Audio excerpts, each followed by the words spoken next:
¿Qué te pareció Un hombre flaco, el perfil sobre Julio Ramón Ribeiro?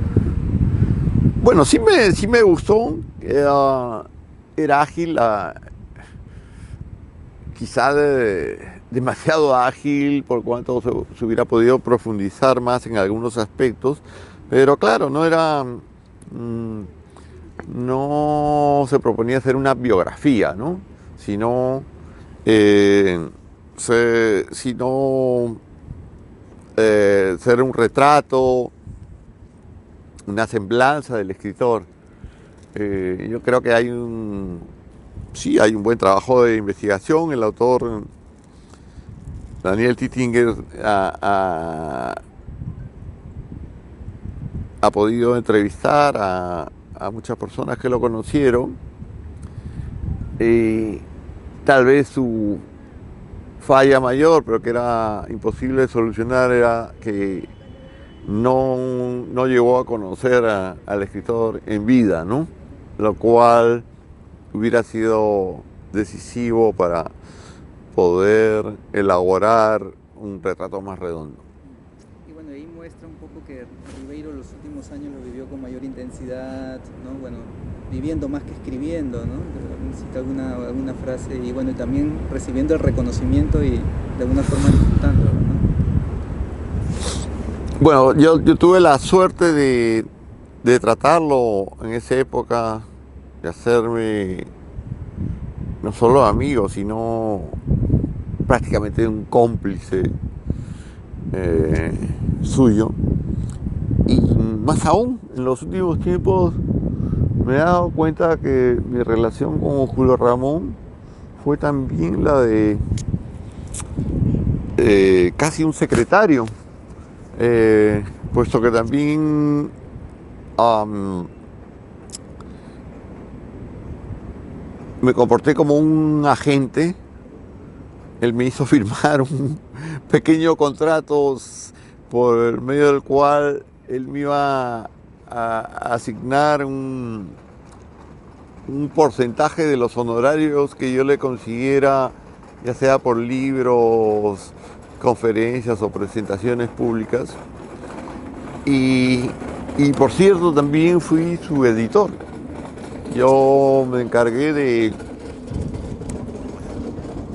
la edición de sus diarios íntimos con el editor Jaime, con el sello de Jaime Campodónico, y también eh, la edición de sus cuentos completos en 4 tomos y, y de algún otro libro como Los Dichos de Luder.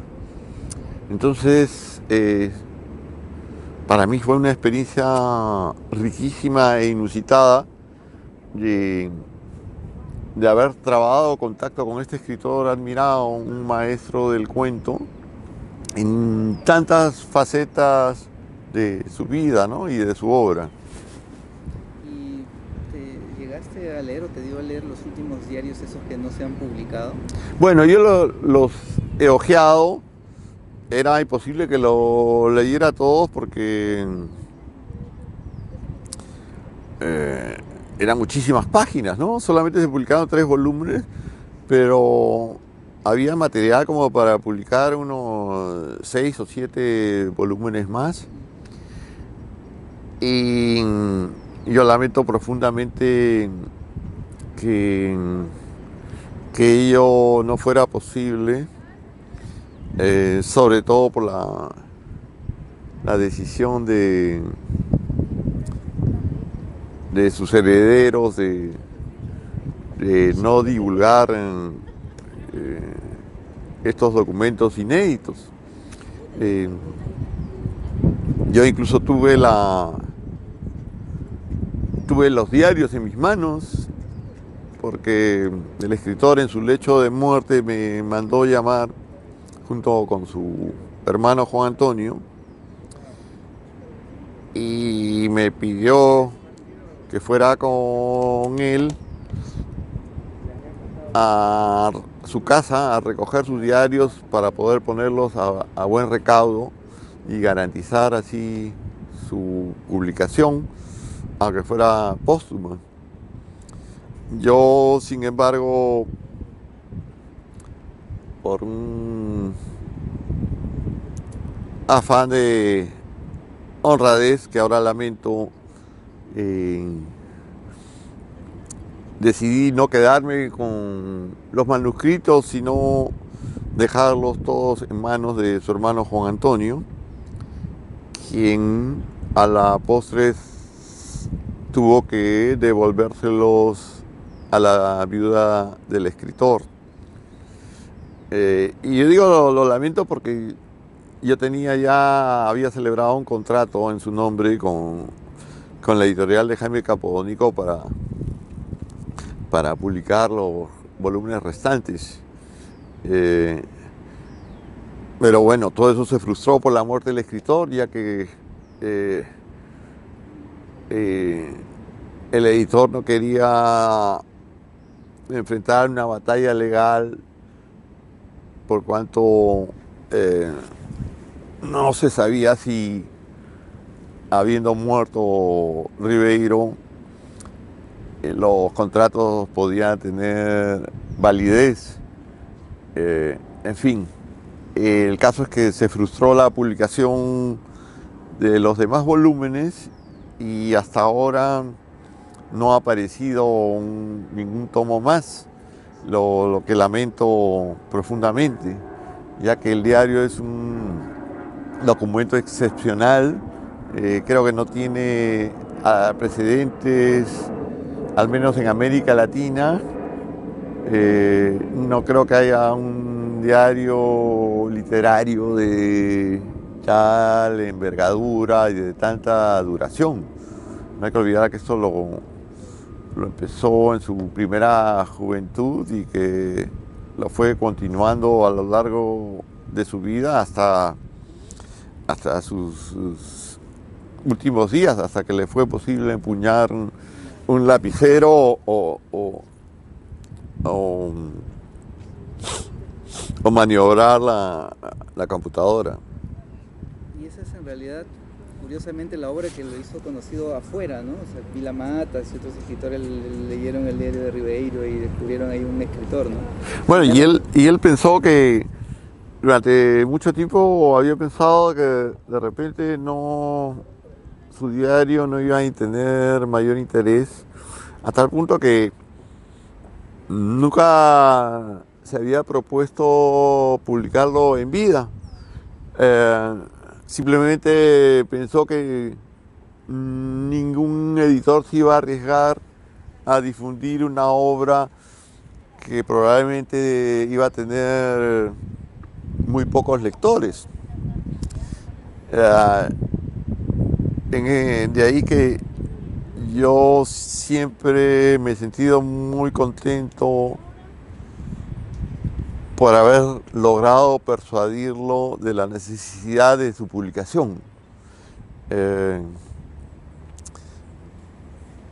Una vez en París, cuando yo vivía gracias a una beca del gobierno francés y él todavía no se había trasladado a Lima, le pregunté por sus diarios íntimos de los que me había hablado alguna vez y él me llevó a su dormitorio y me mostró toda una pared donde había anaqueles que estaban cubiertos íntegramente por archivadores que contenían sus anotaciones íntimas. Y me dejó leer al azar lo que yo quería durante toda una tarde. O sea, así durante toda una tarde pude